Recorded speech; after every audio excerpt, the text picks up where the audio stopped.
Hi guys, it's Luthien again. I woke up this morning feeling brave, so I decided that I would share something very, very deeply personal with you guys.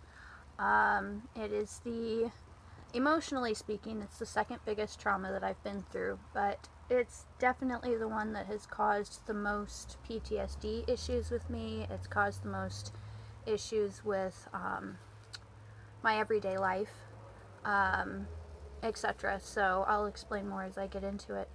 And it's the thing from my past that's the most difficult for me to talk about out of any.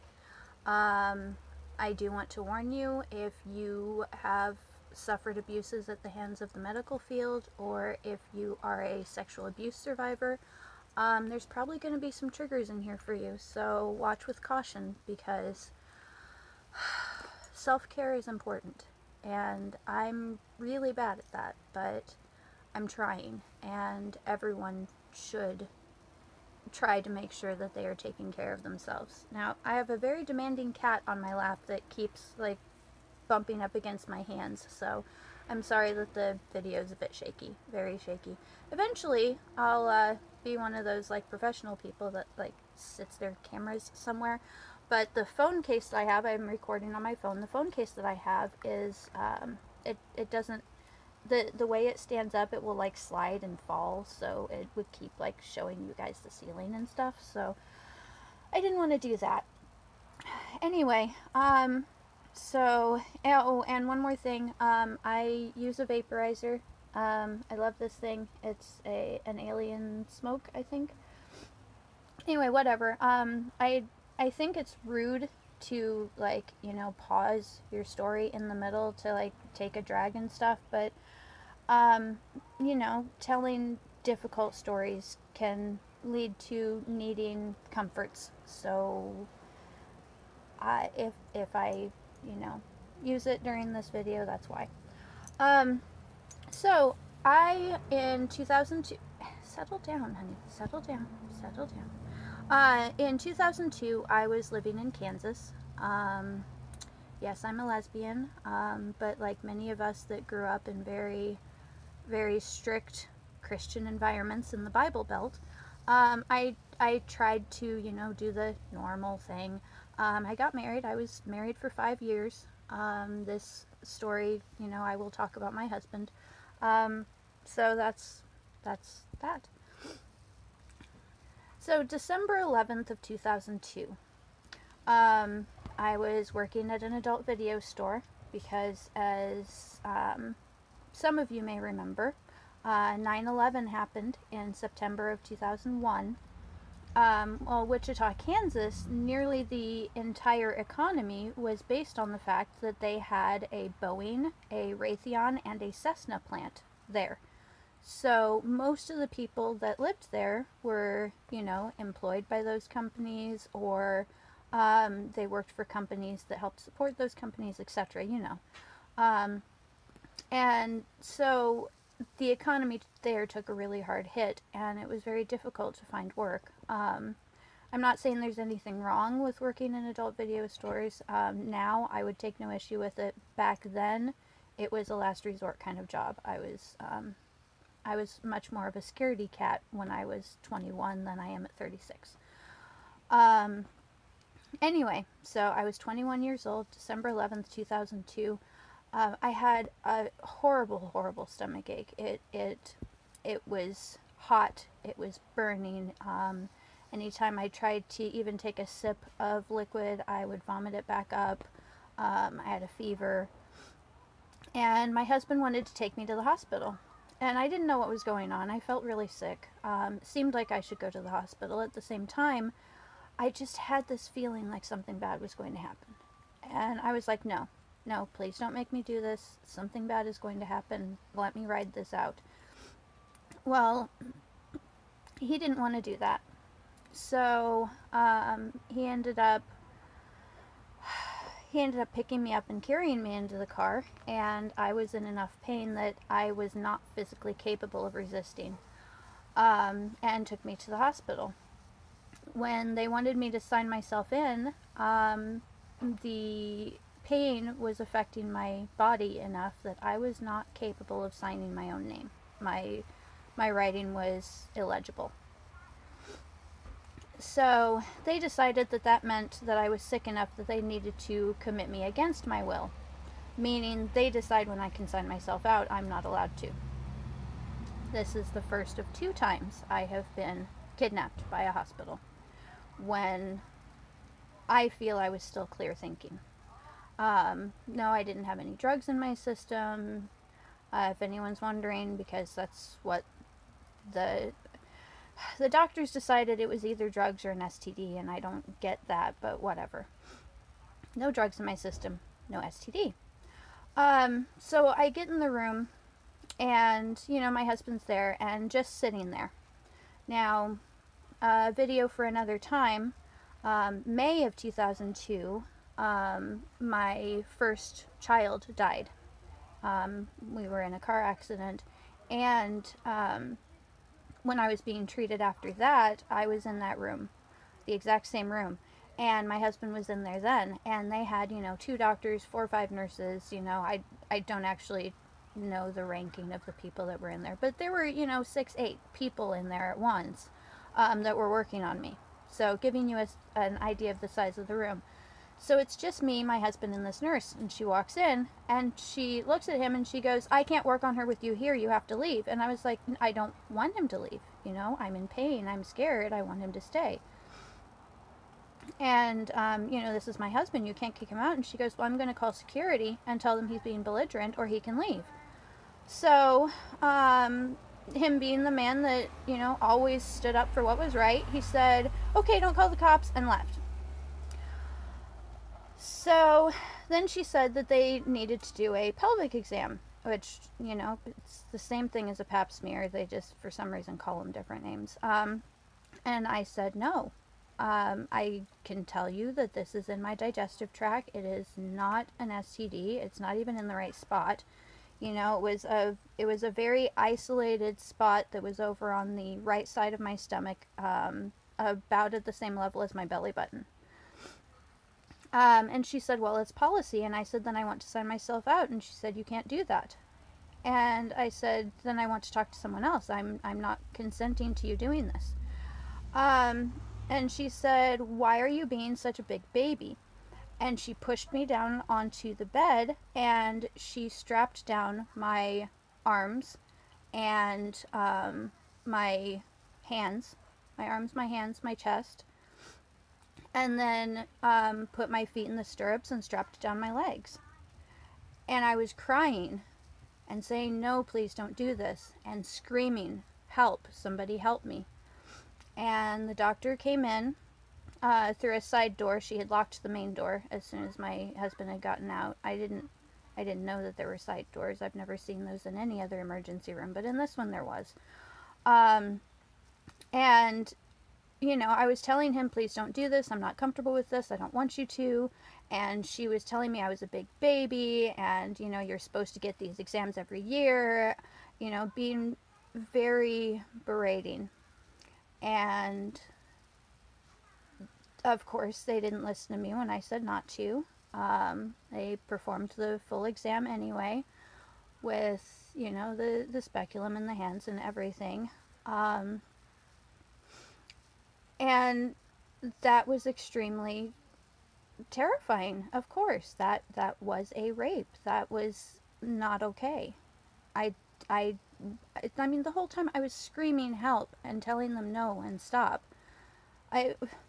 Why would that be okay? I don't know. Anyway, so then I tried to leave the room, because she unstrapped me after the doctor left, after making me promise I would be good. So then I tried to get up and leave the room, and she pushed me back down onto the bed, because, you know, right as I was leaving the room, she was walking past it. So pushed me back into the room, pushed me back down on the bed, threatened to strap me down again. So I laid down, because I didn't want to be strapped down again. So my husband actually went and talked to the triage nurse. The triage nurse came in. I told her what had just happened. And she tapped me on the shoulder and said, "Oh, you're just scared." And then looked over at my husband and said, "It's okay, she's just scared." And then she looked at the nurse and she goes, "Let her husband be in here." And that was it. Triage nurse left again. And as she was leaving, I was like, "Can I please sign myself out?" And she said, "No." Okay. So they come back, "Hey, you don't have any STDs. We didn't find drugs in your system." I was like, "I know. I told you guys that." And they said, "So, we think it's your appendix. So what we want to do is we want to do an MRI of your, of your torso, your entire digestive tract." So I had to drink barium. And then my husband decided to leave on his own. So, I mean, even with me being traumatized and me having told the nurse in front of him, thus he knew too, what had just happened to me, he decided that going home was more important than being with me. So I was left alone again. So then I got wheeled up to the MRI room. And the nurse told me to roll on my side, and I said, "Why?" And she said, "Well, we need to inflate your intestines." And I was like, "What does that mean?" So again, I'm not allowed to leave. I'm not allowed to refuse any of these procedures. If this was not under the guise of being medically important, this would be kidnapping and torture. Inflating my intestines so that they could get a clear view, quote unquote clear view, through the MRI machine involved shoving a hose up my ass and putting a gallon of liquid in there. That was painful. That was very, very, very painful, and it made me start vomiting. So they did the MRI. I was still not allowed to sign out. They said that I would have to stay there all night. And the whole night I couldn't sleep because I just kept hearing that nurse's words over and over in my head about me being a big baby and how stupid I was, and I was, so fucking pathetic for crying, etc., etc. And I kept seeing that doctor's face, and his face was right over top of me, and it was a horrible, horrible night. The next morning, the doctor that had ordered the MRI came in to talk to me. He said that they had called him the night before and talked to him about my situation. They had ordered the MRI. He said the problem is, for some reason, with people that are slender like you, because I was at 93 pounds at the time. I'm 5'3". I do have a slight bone structure, but 100 to 110 is usually my good weight. So I was a bit skinny. So he goes, someone as small as you, for some reason these tests don't ever work out. So if I had been able to see you before I ordered the test, I wouldn't have ordered it. And I said, "Well, why didn't you ask them how much I weighed, or why didn't you come in and look at me?" And he goes, "It was the middle of the night. I was in bed. I didn't want to get up." It's like, "Oh, gee, thanks. So the gallon of liquid torture is because you didn't feel like getting out of bed. That sounds appropriate." So they couldn't see anything, but my fever was gone and my symptoms were mostly gone by this point, and they decided that it was due to the bags of antibiotics they were giving me, which when I got the bill, I found out that each bag of antibiotics, they gave me 3, each bag, they wanted to charge me $1,600 for. I didn't pay any of the bills from this trip. Fuck that. And I just wanted to go home. I didn't care if I died that day. I just didn't want to be in that hospital anymore. Death was preferable to what I had been through the last, 14 hours or however long it was. I don't know. Got there in the evening of night of one day. It was a little bit before midnight, and left the following early afternoon. And they wouldn't let me have anything to eat or drink the whole time I was there, in case they needed to take me to surgery, because they decided that my appendix, I don't know how they decided this, but they decided that my appendix flared up and that it was going to burst. So part of the reason they were keeping me there was so that they could wheel me into the operating room to take my appendix immediately. They wanted to take it before it burst because they were sure that it was going to. And I told them, only if you can keep me awake for the surgery, because after what I've been through, you know, with this hospital, I don't trust you guys to be asleep for it. And they said, well, fine, we'll wait till it bursts then, and we'll commit you against your will again. Because by this time I was considered coherent, I guess. I don't know. So, you know, I signed out, I left, and I was so scared. My faith in all of humanity had been shooken up, you know. It was, I mean, I grew up knowing that people in authority over you would hurt you. My mom was very physically abusive most of my life. But I still was raised that policemen were good, firemen were good, doctors were good, you know, and I still completely believed that. This was what showed me that that's not always true. And then throughout my life after that, I've found that it's often not true. Not saying that there aren't any good doctors. There are plenty of good doctors. Plenty of good firemen. I've met a few good cops. But, you know, I guess that power corrupts a lot of people. And to know that you have someone's life in your hands, I guess would make anybody, well, not anybody, I guess that there are some people it turns them into monsters. You know, I guess I get it in a way. But anyway, so I get home that night, and it was, I sleep naked normally, but that night I wanted to sleep in clothes. I wanted a barrier around me. I was scared. And my ever so wise husband said, from my experience with women who experience sexual trauma, if they don't hop back on the bandwagon right away, then they have years and years of difficulty. So, he told me that he planned to have sex with me that night, and I said, please don't. I need you to at least give me a few days, please, please. I promise it's not going to be years. And he said, well, I'm sorry, I'm not willing to take that chance, because I won't be in a relationship with someone who won't fuck me. So, it's dark. We're in bed. All I can see is that doctor's face. All I can hear is those nurses' words. And all I can feel is someone taking my clothes off as I'm crying and saying no and stop. And then, of course, you know, the other parts of sexual intercourse, I felt all of that. I could not see anything or hear anything besides that doctor and that nurse. And that became a nightly basis for me. I was told I wasn't allowed to say no. I was told I had no voice. I was told not to talk about it to anybody. I never reported it. Mostly because it just was too difficult to say it again. I said it to the triage nurse, and she didn't believe me, and I didn't feel like I had the strength to say it again and have someone not believe me again. And I still hold a lot of guilt over that. I don't know how many more people that doctor might have hurt over the years. But I found out statute of limitations for medical malpractice was 2 years. So after 2 years, there was nothing I could do anyway.